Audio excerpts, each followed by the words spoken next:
3, 2, 1. Come on!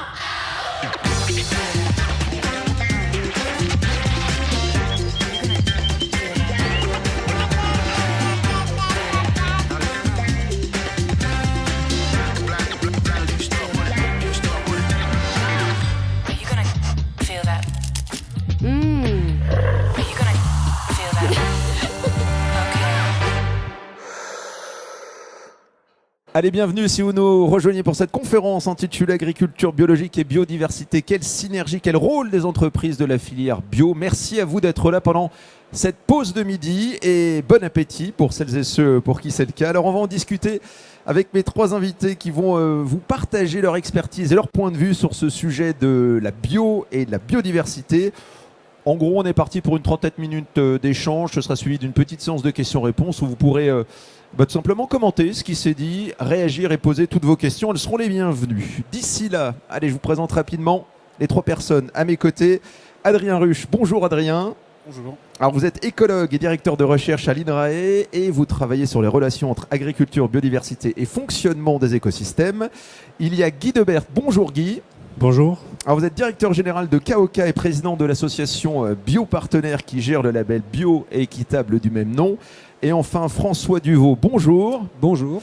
Alors vous êtes ingénieur en agriculture, président de l'association Biodiscore. Vous allez découvrir ce que c'est dans un instant. Vous êtes également agriculteur en bio depuis 15 ans. Et vous êtes le co-directeur général de la société Adatrice Plantes Bio. C'est le premier producteur français de tisane 100% bio et 100% française. Voilà pour les présentations, comme ça vous les connaissez un peu mieux. Place aux échanges maintenant. Pour débuter, c'est vous Adrien qui allez planter le décor si je puis dire. Alors, biodiversité, c'est un terme que tout le monde connaît. Ici, je suppose, mais on n'a pas forcément la bonne définition. À quoi fait-on référence ? Oui, merci pour cette question. C'est en effet une bonne question. On entend tous les jours parler de biodiversité dans les médias constamment.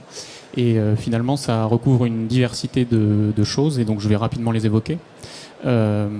Très souvent, on fait référence à la biodiversité, on fait référence à la diversité des espèces, la diversité des espèces d'oiseaux, de papillons qu'on retrouve autour de nous, parce que c'est la biodiversité qu'on appréhende le plus facilement. Mais en réalité, la biodiversité, c'est bien plus que ça, même si les espèces, c'est une composante essentielle.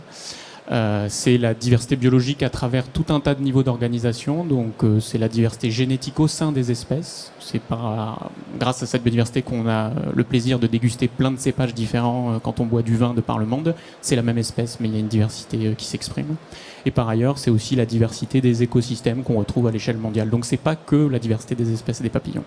Et je rajouterais que la biodiversité, c'est avant tout le moteur du fonctionnement des écosystèmes. C'est grâce à la biodiversité qu'on produit des denrées alimentaires. 75% des espèces cultivées sont pollinisées par des insectes. C'est grâce à la biodiversité qu'on a du pétrole pour mettre dans nos voitures ou qu'on a de l'acier pour faire des ponts. Donc la biodiversité, c'est le moteur du fonctionnement des écosystèmes et c'est le moteur de nos sociétés finalement puisqu'on exploite les ressources naturelles. Alors, moteur de fonctionnement, mais il semble y avoir un certain consensus scientifique autour d'un effondrement systémique de cette biodiversité à l'échelle mondiale. Concrètement, qu'en est-il et quelles sont les causes, Adrien ?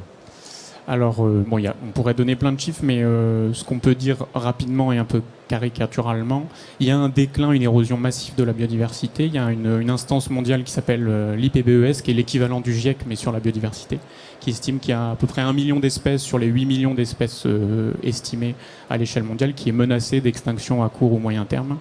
Donc c'est absolument colossal. Et on estime aussi que le taux d'extinction des espèces est 100 fois supérieur à l'ère pré-industrielle de nos jours. Donc il y a des réels enjeux, une réelle accélération de ce déclin. Et si on veut donner des chiffres un peu plus parlants, on peut aussi dire que dans les 40 dernières années, en Europe, on a perdu en moyenne 30% de l'abondance des oiseaux communs qu'on retrouve dans nos paysages, et en particulier dans les paysages agricoles, où là, cet effondrement est de l'ordre de 60%. Donc c'est des chiffres absolument colossaux et un peu effrayant. Et les causes de ce déclin, il y en a 5 grandes. La pollution des milieux, la surexploitation des ressources naturelles, la destruction des habitats, le changement climatique évidemment, et les espèces invasives qui contribuent à mettre une pression sur la biodiversité. Et si on devait dégager un principal déterminant du déclin de la biodiversité dans nos écosystèmes terrestres, ce serait lequel ? Oui, alors dans les écosystèmes terrestres, c'est principalement l'agriculture intensive évidemment, 40% des terres émergées sont dominées par l'agriculture et donc les modes de production qu'on va exercer sur ces terres est absolument fondamental. Et donc quand j'évoque l'agriculture intensive, en fait, c'est un terme générique qui recouvre une grande diversité de processus et de facteurs. On pense tout de suite aux pesticides, c'est probablement le facteur numéro 1, mais ce n'est pas le seul. On a globalement une homogénéisation de nos paysages agricoles dans l'hémisphère nord et dans l'hémisphère sud également, une diminution de la diversité cultivée et une fragmentation des habitats semi-naturels comme des prairies ou comme des haies, qui sont des éléments absolument fondamentaux pour la conservation de la biodiversité. Que sait-on de l'état actuel de l'agriculture biologique sur la biodiversité ? Oui, alors c'est probablement un des sujets les plus étudiés autour de l'agroécologie, c'est les effets de l'agriculture biologique sur la biodiversité. Donc on a des bons chiffres pour ça. On sait qu'en moyenne, l'agriculture biologique favorise l'abondance et la diversité en espèces, de toutes les espèces, de 30% en moyenne. Ça veut dire que quand on compare une parcelle conduite en bio à une parcelle non certifiée, en moyenne, on augmente de 30% cette biodiversité. Voilà ce que je peux dire là-dessus. Alors, c'est déjà une bonne première chose. Merci beaucoup pour vos éclaircissements, votre constat. Donc, on voit bien dans ce que vous venez de nous partager que l'agriculture bio a un certain nombre de vertus pour la biodiversité. Ça, on y reviendra. Mais je sais que c'est un sujet, Guy, qui vous tient à cœur chez KOK, dont on va parler avec les actions concrètes que vous menez. Mais avant, un mot sur cette entreprise, fondée en 1993 par votre père. Quelle en est sa singularité ? Qu'est-ce qui vous différencie chez KOK au sein de la filière cacao ? Alors, on a la chance de travailler un produit qui est gourmand, chocolat, pour ceux qui ne connaissent pas, et dont la qualité est étroitement liée à la matière première, le cacao. Donc, quand mon père a fondé l'entreprise en 1993, donc il avait déjà une expérience dans le cacao auparavant en tant que conseil. Et pour lui, c'était important en fait de dire, pour maîtriser la qualité de la matière première, il faut être au plus près des producteurs. Donc on était dans les années 90 et il a mis en place une première filière de cacao bio au Togo, avec l'objectif de faire de l'agriculture bio un produit qualitatif et qui soit beaucoup plus large en termes d'impact que la simple réglementation bio. Et pour cela, il a décidé de travailler directement avec les producteurs. Donc notre singularité aujourd'hui chez KOK, c'est qu'on ne fait pas du sourcing de matières premières, on travaille vraiment sur la mise en place et le développement de programmes de cacao et on parle de notion de filière intégrée. Et ça, c'est quelque chose qui est très très important pour nous, surtout dans le contexte qu'on passe en ce moment pour ceux et celles qui suivent un peu les informations sur la situation sur le cacao. Si vous ne travaillez pas directement avec les producteurs, c'est très compliqué de mettre en place des projets. Voilà, donc on est sur des filières intégrées.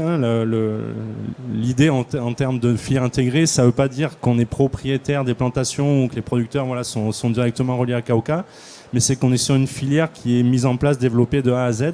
On arrive dans des pays producteurs qui sont identifiés à la base pour la qualité du cacao, et on identifie des groupes de producteurs qu'on va aider à structurer en coopérative, et avec tout un plan de développement sur une vision à long terme qui nous permet nous de sécuriser aussi nos approvisionnements, d'aller beaucoup plus loin que les simples exigences de l'agriculture biologique sur des projets dont la biodiversité, on y reviendra plus tard.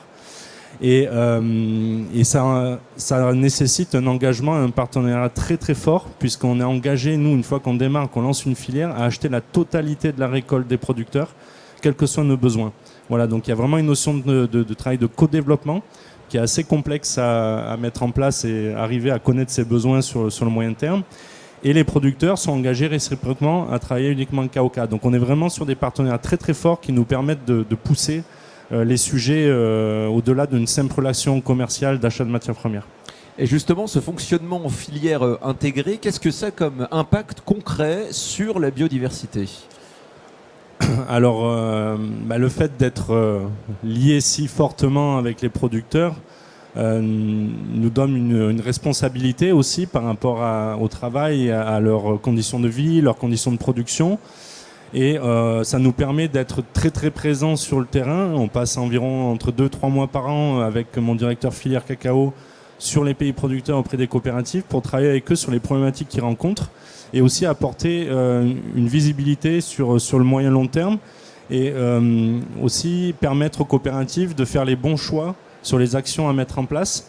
Et c'est vrai qu'un producteur dans les pays du Sud n'ont pas forcément cette vision, cette conscience de la problématique qui est liée à la perte de la biodiversité, hein. Surtout nous en Amérique du Sud, par exemple, on subit beaucoup le problématique de la déforestation, qui est vraiment catastrophique sur la biodiversité. Et les producteurs, en fait, c'est leur outil de production, hein, leur terre, ils acquièrent des terres. Et ils ne se rendent pas forcément compte qu'en coupant un petit bout de forêt, parce qu'ils ont besoin de produire plus pour en vivre dignement, pour récolter plus de cacao, d'autres matières, en fait, ils participent à la destruction de la biodiversité. Donc le fait d'être vraiment intégré au plus près des producteurs nous permet de leur donner en fait un appui et une orientation pour travailler sur des sujets qui sont très importants. Donc de ce que je comprends, en allant au-delà d'un simple achat de matières premières, en mettant en place des filières intégrées comme ce que vous faites chez Kaoka, ça a un vrai impact sur la préservation de la biodiversité. Tout à fait, comme je viens de l'expliquer, le fait d'être engagé avec ces producteurs, on met en place des projets concrets, puis on les pilote, on les initie. Alors tout est fait de façon collaborative avec les producteurs, on n'arrive pas en disant il faut faire ça, etc. C'est un travail participatif avec les producteurs. Souvent on fait de la recherche un petit peu, même en tant qu'entreprise, hein, sur des techniques agronomiques. Donc effectivement, la difficulté c'est de trouver des producteurs qui veulent bien prendre le risque aussi d'aller dans des nouvelles techniques de culture, etc. Donc ça, c'est des choses qui sont mises en place par Kaoka et on les appuie sur ces démarches-là.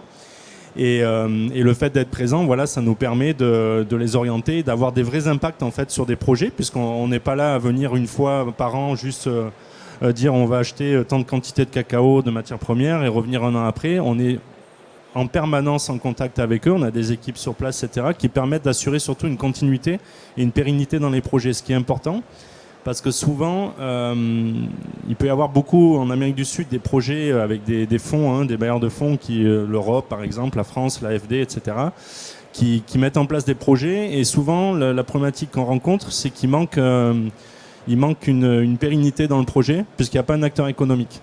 Donc souvent, en fait, il y a beaucoup d'argent qui est dépensé dans les grands projets. Et finalement, dès que les bailleurs de fonds se retirent, les coopératives qui ont été mises en place, par exemple, se retrouvent seules et n'ont pas de débouchés pérennes dans le temps. Et du coup, il y a beaucoup de projets qui peuvent tomber à l'eau. Et du coup, l'impact, finalement, est très court sur le court terme et pas sur le long terme. Alors, on reviendra dans un instant sur les actions concrètes que vous menez, justement, notamment avec l'exemple du Pérou. Mais avant, je me tourne vers vous, François, on ne vous a pas encore entendu. Alors, la biodiversité, on peut agir dessus aussi ici en France et la mesurer avec le Biodiscore. De quoi s'agit-il, François, et comment ça marche, surtout, ce Biodiscore ? Le Biodiscore, c'est un indice qui va mesurer la complexité de la biodiversité. Et puis je tenais justement à faire une remarque, merci aux personnes qui sont présentes. J'ai calculé, il y a 80% de femmes. Je ne sais pas si c'est parce qu'elles ont plus de neurones que nous, mais en tout cas, je veux bien qu'on mette la Est-ce qu'on peut afficher la slide en régie qui va appuyer les propos de François, s'il vous plaît ? Voilà, c'est à vous. Alors pour vous expliquer les choses simplement, le cerveau, c'est ce que vous avez de plus complexe au-dessus de vos épaules. Et puis, pourquoi ça fonctionne, notamment la conscience et autres, c'est parce qu'il y a des neurones qui sont en connexion et qui créent des milliards de relations entre eux. Eh bien, quand vous êtes face à un champ, c'est exactement pareil pour la biodiversité. En fait, un paysage ou un écosystème, il va être d'autant plus intelligent qu'il sera complexe. On peut faire exactement l'analogie entre la complexité d'un cerveau et la complexité d'un paysage. Le Biodiscore, c'est une démarche qui a été initiée après les travaux du Synabio. C'était à peu près il y a 7-8 ans, en 2015-2016. On avait créé un groupe de travail pour parler de la biodiversité et de l'agriculture biologique. Et puis, à l'issue de ces travaux, on était un petit groupe d'entreprises en fait, qui avons pris le relais pour essayer de modéliser un outil le plus simple possible pour expliquer la complexité. Alors, vous allez voir, le principe, c'est tout simple. Chaque agriculteur ou chaque personne, même vous en tant que particulier, si vous avez un jardin chez vous, vous gérez une portion de la planète et on s'intéresse à la façon dont l'agriculteur il va gérer ce bout de planète. Alors ce qui est intéressant, c'est aussi de demander l'avis des plantes parce que c'est aussi très important pour elles de savoir quand vous êtes une espèce qui ne peut pas bouger en fait, eh bien vous pouvez vous poser les 3 questions qui sont là et c'est vraiment des questions fondamentales qui vont être stimulantes pour la biodiversité. Alors, sur quel élément essentiel s'appuie le Biodiscore ? Je crois qu'il y a un calcul de biode et tout ça. Est-ce que vous pouvez nous expliquer comment ça marche, ça ? Je peux. Alors, si vous étiez une plante, vous voudriez connaître le biodiscours de votre agriculteur. Vu du ciel, finalement, un paysage agricole, c'est assez simple en fait. Vous avez deux exemples, celui qui est à gauche et celui qui est à droite. Plus c'est imbriqué, plus il y a de couleurs, plus le système est intelligent, plus il a de neurones. Le système de droite, il n'y a que 3 neurones et il va moins interagir. En général, qu'est-ce qui fait qu'on peut savoir si l'interaction elle est présente? Il y a les 3 facteurs clés. C'est à l'intérieur de chaque carré, la question c'est de savoir, dans une culture, est-ce qu'il y a des associations d'espèces ou pas? Est-ce qu'on a un blé seul ou est-ce qu'on a une prairie permanente avec plusieurs dizaines d'espèces qui vont être en interaction? Vous avez un deuxième facteur qui est très important, c'est la façon dont les carrés sont disséminés. Vous voyez, sur la partie de gauche, les carrés violets, il va y en avoir 3, alors que sur la partie droite, il n'y en a qu'un seul. Ça crée des interactions, ça crée de la complexité. Et puis le troisième facteur, c'est le nombre de couleurs qui sont en jeu en fait, sur la parcelle de l'agriculteur, sur l'exploitation. Quels sont les principaux avantages finalement de cette méthode? Et comme c'est un système qui est très très simple à calculer, ça permet de mesurer la progression pour un agriculteur d'année en année. Donc là, vous avez par exemple un agriculteur, il va calculer son nombre de biodes et puis après, il va pouvoir mesurer son évolution d'année en année. Le deuxième intérêt, c'est que quand vous calculez le biodiscours de vos producteurs, pour ceux qui ont des filières avec le monde agricole, vous pouvez faire un calcul de la moyenne de l'entreprise. Donc par exemple, moi dans mon entreprise, je connais le biode moyen de tous mes producteurs et ça me permet de les challenger d'année en année. Donc je peux suivre, je suis partie prenante de leur réussite. Et puis vous avez aussi, il y a aussi un intérêt, c'est que quand vous voulez faire de l'éco-conception sur vos produits, pour savoir lesquels sont les plus vertueux en termes de biodiversité ou pas, eh bien le biode va tout de suite vous permettre de situer la filière dans laquelle elle se situe. Parce que vu du paysage, vu du ciel, c'est pas tout le temps évident. Et je crois que vous ne l'avez pas évoqué, mais c'est un outil gratuit qui s'applique à n'importe quel endroit en France et dans le monde en fait. C'est vrai, une photo de chaque année quoi. C'est ça qui est, c'est incroyable. Là, je voulais vraiment vous montrer un truc, un résultat qui est spectaculaire. Donc Arcadie, ils sont présents sur un stand et ils ont la marque, notamment Herbier de France et Cook. Et à Madagascar, ils ont relocalisé de la production. En fait, donc la montagne que vous voyez là, il y a 2 ans, elle était complètement déforestée, elle était toute marron. Et ils ont relocalisé à peu près une 50aine de producteurs sur ce plan de colline. Et ils ont demandé à chaque producteur de calculer leur biode. Donc aujourd'hui, on a une 50aine de biodes qui sont calculés. Et ça, c'est très important parce que ça va permettre de vérifier que le système ne parte pas en monoculture. Dans les régions du Sud, c'est comme dans les régions du Nord. Si vous ne dites rien, ça va aller vers la simplification. Les gens, c'est la tendance naturelle. Et là, on va pouvoir les challenger de façon efficace. Merci François. Je me tourne vers vous Adrien. En quoi ce type d'outil, qu'est-ce que ça vous inspire en tant que scientifique en quoi ça peut renforcer les synergies entre agriculture bio et biodiversité? Ouais. Je ne connaissais pas du tout l'outil déjà, donc merci pour la présentation. Mon premier sentiment, c'est de me dire on sait qu'il y a un besoin très fort de ce type d'outils sur le terrain pour accompagner les agriculteurs qui sont face à une gestion de la complexité au quotidien. Nous, en tant que chercheurs, notre travail, c'est de décomposer la complexité. Donc, on se dit toujours, oulala, mais derrière cette simplification, il y a plein de raccourcis, etc.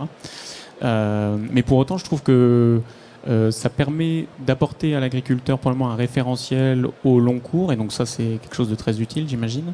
Et je pense que ça vient un peu en complément de travaux peut-être plus long terme que des scientifiques sont capables de mener, qui permet encore une fois de décomposer cette complexité, de mettre en avant certaines pratiques ou certaines combinaisons de pratiques. Donc voilà quoi. Et une dernière chose qu'on n'a pas dit aussi, un des avantages, c'est que c'est une mesure d'échange et de partage de la donnée avec les autres opérateurs. C'est un peu en open source et tout le monde peut y avoir accès. C'est ça également le biodiscours? Oui, l'intérêt c'est que l'outil est complètement gratuit. Donc la seule chose aujourd'hui, ça fonctionne sur le fait que les adhérents, les entreprises de la filière, elles adhèrent à l'association. Et puis elles ont autant de liens gratuits d'accès à Internet pour que les agriculteurs puissent remplir leur data. Et cette data, elle remonte automatiquement tous les premiers du mois. Donc ça permet d'alimenter automatiquement les tableaux de bord RSE. Donc on peut vraiment suivre de façon très concrète ce qui se passe sur les filières. Et puis c'est gratuit. Donc le système, plus il y a de données, plus on arrive à trouver des choses intéressantes. Et surtout quand vous avez un petit groupe de producteurs, vous arrivez à trouver une grappe homogène. Et là, c'est intéressant parce que vous pouvez les mettre en mouvement. Il y en a toujours qui sont plus vertueux dans leur pratique, ou des fois aussi l'inverse, des gens qui ont vraiment des pratiques un peu catastrophiques. Et ils vont pouvoir se mesurer, se comparer et progresser de façon collective. Alors Guy, peut-être qu'un jour vos producteurs chez Kaoka utiliseront le Biodiscord, mais d'ici là, ils mènent déjà des actions concrètes pour préserver la biodiversité. Je crois que vous avez un exemple à nous partager autour de ce qui se passe au Pérou. Je vous laisse nous en dire un peu plus. Oui, je parlais du Pérou parce que c'est notre filière, notre origine. On a le plus d'enjeux, clairement, parce qu'on se situe en Amazonie.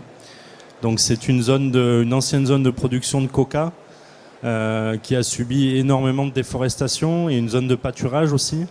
Donc on est sur des sols qui sont complètement dégradés. Du coup, on flèche beaucoup d'actions sur le Pérou, qui est notre principale l'analyse de risque qu'on a menée sur nos filières, et principalement sur le Pérou. Et du coup, par rapport à ce que je disais tout à l'heure, souvent des projets qui financent des actions sur divers sujets, dont la biodiversité, manquent de relais en fait pérennes et fiables sur les filières pour mettre en place des projets qui ont des vrais impacts sur le long terme. Et c'est vrai que tout ce que j'ai expliqué avant sur la structuration des organisations de producteurs qui sont fortes et pérennes, en fait, ça nous permet de créer des outils de développement qui sont capables de mettre en œuvre et cofinancer de manière importante des programmes en faveur de la biodiversité. Et dans ce cadre-là, on a mis en place un projet qui a démarré en 2021 avec le Fonds français pour l'environnement mondial, qui est une branche de l'AFD, qui met en place des actions en faveur de l'environnement. Et on a mis en place un projet sur l'Amérique du Sud, sur 3 pays, sur le Pérou, l'Équateur et la Colombie. Et avec beaucoup d'actions sur le Pérou, donc je ne vais pas tout dérouler, mais quelques exemples sur le Pérou. On a mis en place dans le cadre de ce projet Fonds français pour l'environnement mondial un inventaire au Pérou de la biodiversité, donc les arthropodes et les oiseaux. Donc on a comparé les systèmes agroforestiers versus des cacaos sans ombrage, des prairies, des forêts primaires. Donc on a énormément de données en fait qui sont issues de cet inventaire. On a recensé 220 espèces d'oiseaux, dont plus de la moitié dans les systèmes agroforestiers. Donc juste cet exemple-là, on prouve que effectivement dans une zone qui a été déforestée où il y a plus de l'environnement ne permet plus de maintien d'une bonne biodiversité. Ensuite, dans le cadre de ce projet, également au Pérou, un des enjeux en fait qui est important, j'en ai parlé un petit peu tout à l'heure, c'est d'empêcher en fait l'érosion de la biodiversité et permettre aux producteurs de préserver le peu qu'il leur reste. Donc on a mis en place tout un projet de développement de signatures d'accords de conservation avec les producteurs. Parce qu'au Pérou, beaucoup de producteurs sont des investisseurs, sont des personnes qui viennent de Lima, par exemple, qui veulent changer de vie, qui investissent dans la terre en Amazonie, parce que la terre ne coûte pas très cher. Et souvent, ils se retrouvent avec des grandes surfaces, 40, 50, 100 hectares, avec une grosse partie de forêt, primaire ou secondaire. Et l'enjeu, effectivement, je l'ai expliqué, c'est ils ont besoin, eux, c'est leur outil de travail, la terre c'est leur outil de travail, et la facilité finalement c'est de dire j'ai besoin de produire un peu plus parce qu'il faut que j'augmente mes revenus, donc je vais tailler un petit peu dans ma forêt pour mettre du cacao. Donc finalement en fait ils dégradent eux-mêmes la biodiversité en dégradant la forêt.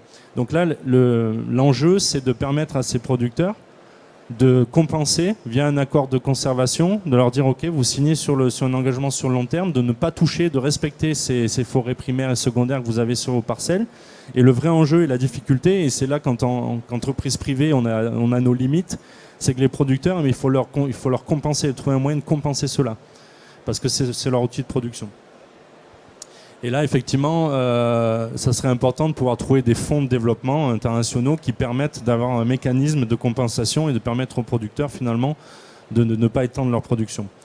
Et ensuite, il y a un sujet qui est assez important et tout le monde en a entendu parler, je pense, c'est le sujet de la déforestation, la lutte contre la déforestation importée en Europe. Donc, il y a un nouveau règlement qui est en train de rentrer en vigueur dès janvier 2025, où il faut prouver, en fait, que tous les producteurs n'ont pas récolté du cacao sur une parcelle qui a été déforestée à partir d'une année référence de 2020.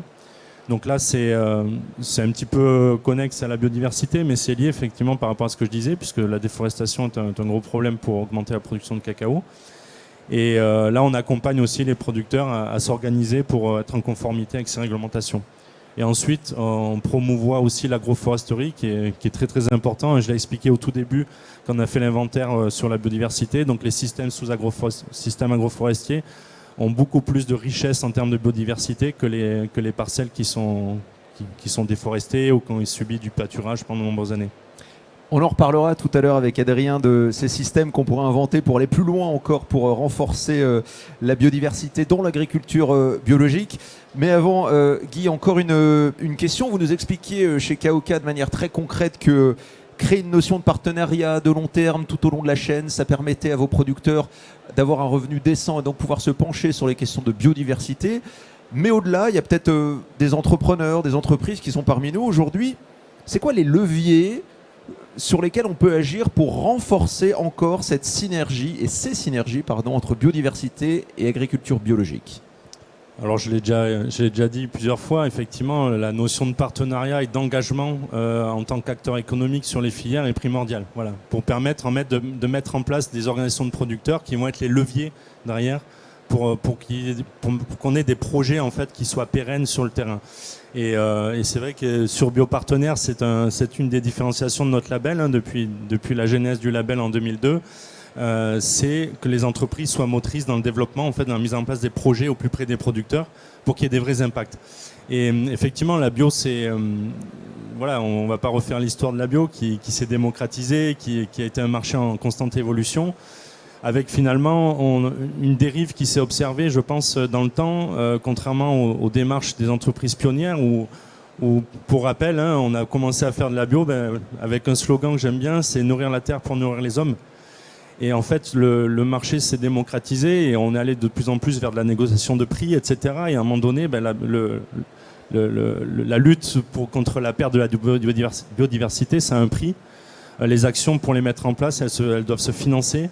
Et c'est pas en ayant une seule logique, tarif, prix, etc., qu'on arrivera à financer toutes les actions. Donc pour moi, c'est important de travailler sur le commerce équitable, qui est un vrai levier aujourd'hui pour pouvoir mettre en place des projets à travers les primes de développement, les primes de commerce équitable, qui permettent, entre autres, de flécher une partie en lien avec les coopératives, bien entendu, parce qu'elles doivent être impliquées dans les décisions sur l'utilisation des fonds, mais sur des projets de biodiversité, ce qui n'est pas simple, parce que le producteur, il n'y voit pas forcément son intérêt direct. Mais on travaille sur le long terme et les producteurs sont de plus en plus conscients de l'érosion de la biodiversité et de leur lieu de vie. François, vous vouliez réagir. Vous expliquez comment que l'impact sur la biodiversité ne soit pas totalement intégré aujourd'hui, peut-être par la filière ou l'agriculture biologique. Moi, je suis d'accord avec Guy. En fait, je pense qu'il y a eu au démarrage de la bio et puis maintenant. Les méthodes pour les agriculteurs, elles ont évolué en fait. Aujourd'hui, on a des tracteurs qui sont grande largeur. Là, je prends ma casquette agriculteur. Sur tous mes tracteurs, j'ai eu des GPS avec 1 cm de précision.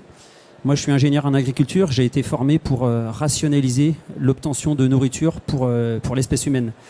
Pour moi, le sujet biodiversité aujourd'hui en agriculture biologique, c'est un sujet qui est pour toute la filière en fait. Il faut vraiment que les choses soient coordonnées entre les différents acteurs. Quand vous êtes un agriculteur tout seul, qu'est-ce qui vous oblige à aménager votre paysage de telle ou telle façon?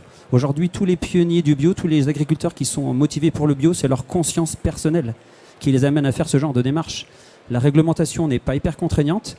Et si vous avez votre client qui ne valorise pas la plus-value biodiversité à travers un fléchage, qu'est-ce qui vous oblige profondément à garder tel haie ou à faire telle ou telle chose? Rien.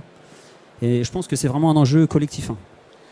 Dans un instant, on passera à vos questions parce que j'imagine que vous souhaitez sans doute réagir ou commenter ce qui s'est dit depuis le début de cette table ronde. Adrien, pour terminer, il l'a évoqué, Guy, tout à l'heure, en parlant de l'agroforesterie. Comment on peut aller encore plus loin pour plus de biodiversité dans l'agriculture biologique? Ça passe par quel système on pourrait inventer dans le fond?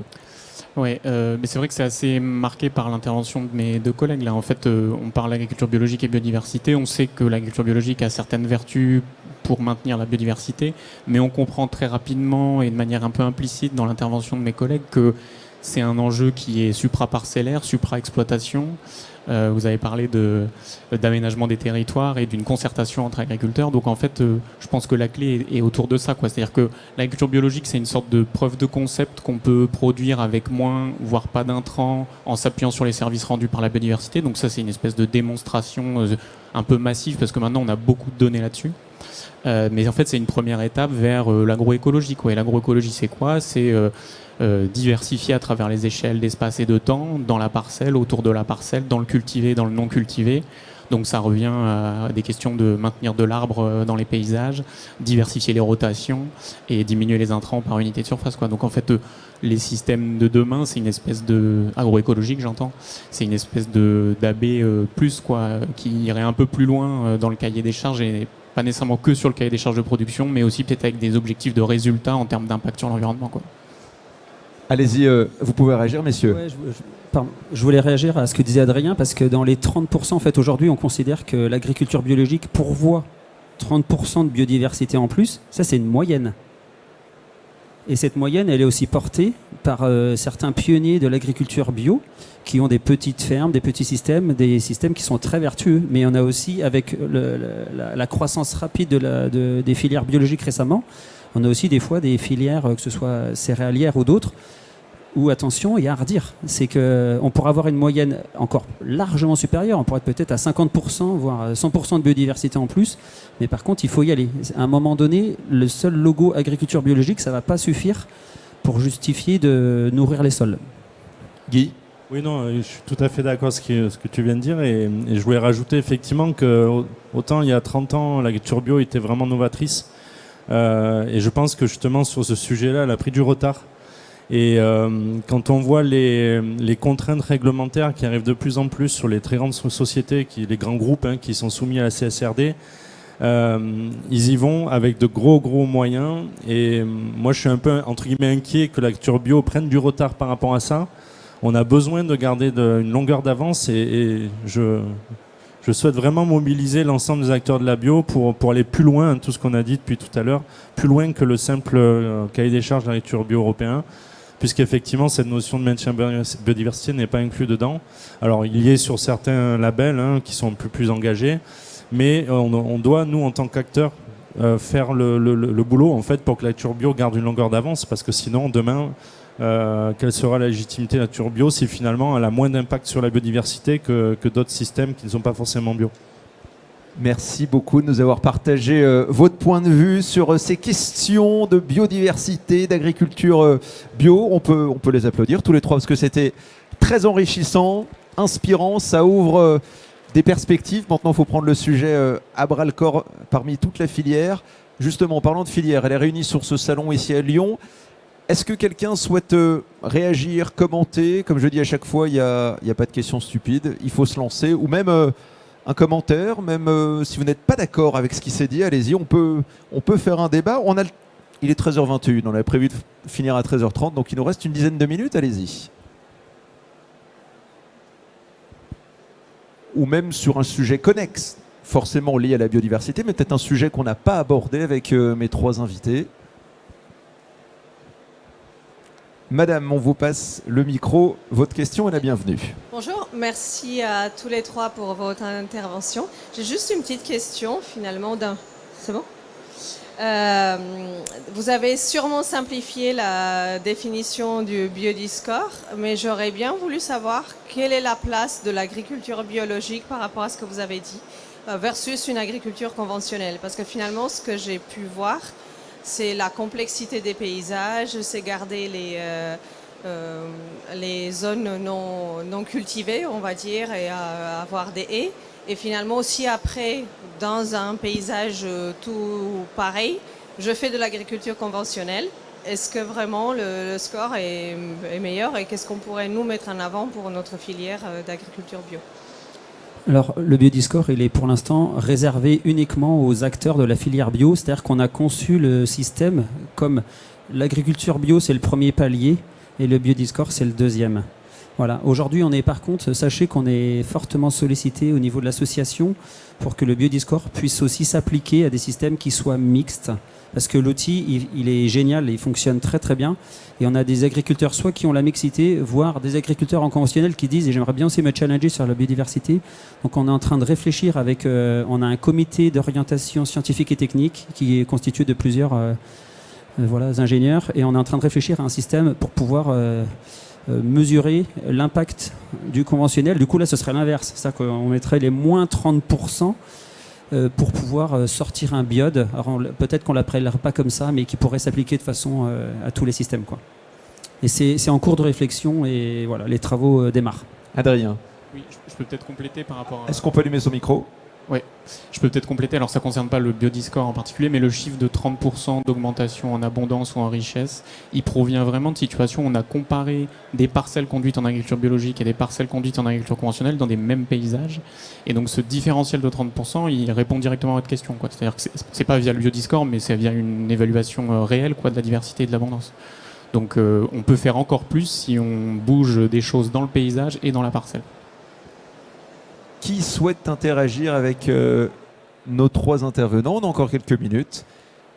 Vos questions sont les bienvenues, ou vos réactions également.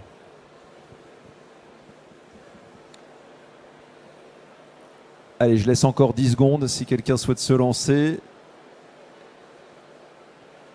Eh bien écoutez, je crois qu'on va s'arrêter là. Merci beaucoup. Mais allez-y, si vous avez une deuxième question, elle est la bienvenue. C'est sur l'agriculture régénératrice. Qu'est-ce que vous en pensez? Et qu'est-ce qu'on peut en dire à la date? Alors, Adrien, sur cette thématique. Alors, j'ai pas de précision quantitative à apporter par rapport à ça. Pour moi, alors je suis pas du tout spécialiste de l'agriculture régénérative, mais pour moi, c'est un diverticule, on pourrait dire, de l'agroécologie. C'est une manière de faire de l'agroécologie qui s'appuie sur des processus écologiques, les services rendus par la biodiversité. Et donc, en ce sens, ça va dans le même sens, j'imagine, que l'agriculture biologique. Après, à ma connaissance, comme c'est un mouvement un peu récent, qui a des acceptions différentes de par le monde en plus, on n'a pas de recul et d'évaluation, encore une fois quantitative, quoi, sur les effets de l'agriculture régénératrice sur la biodiversité. Guy? Oui, non, juste effectivement, parce qu'on en parle beaucoup ces derniers temps. Alors, le problématique de régénérer les sols, c'est un vrai sujet pour le coup. J'en ai parlé un petit peu sur le Pérou, en Amazonie, on a des sols qui sont complètement dégradés, donc on a un des enjeux, c'est de régénérer les sols pour qu'ils soient productifs. Pour moi, le problème aujourd'hui de l'agriculture régénérative, c'est que ça part un peu dans tous les sens. C'est pas encadré à date. Ça a surtout été pris par les très gros acteurs aujourd'hui. Donc voilà, un petit point de vigilance. Nous, de notre côté, on s'est penché sur le sujet. Et effectivement, les fondamentaux sont intéressants. Par contre, voilà, il faudrait que ça soit encadré un petit peu plus. Je pense que avec l'argumentation sur les green claims qui va arriver, ça va être un peu plus encadré, mais aujourd'hui voilà, c'est attention parce qu'effectivement il peut y avoir une comparaison avec l'agriculture bio sur une démarche aujourd'hui qui n'est pas du tout structurée à 100% et surtout qui n'est pas légiférée et encadrée d'un point de vue réglementaire. Merci beaucoup.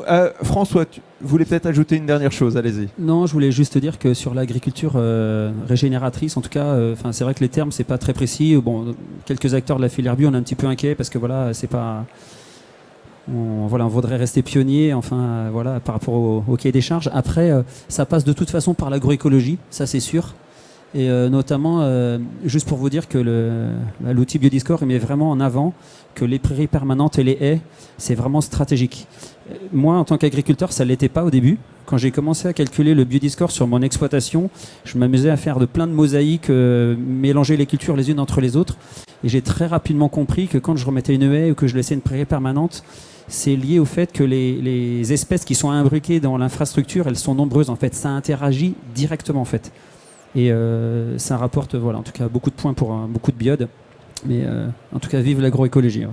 Allez, on terminera là-dessus. Merci beaucoup, messieurs, de nous avoir partagé votre point de vue, votre expertise sur ce sujet agriculture bio et biodiversité. On se retrouve ici même à 14h30. Autre thématique, mais de sujet tout aussi passionnant, de l'école aux hôpitaux. Quel levier pour augmenter le bio dans la restauration collective? Qu'est-ce qui s'est passé depuis la loi Egalim de 2018? On verra tout ça avec nos intervenants. À tout à l'heure, 14h30. Merci et bon salon. 3, 2, one. Come on!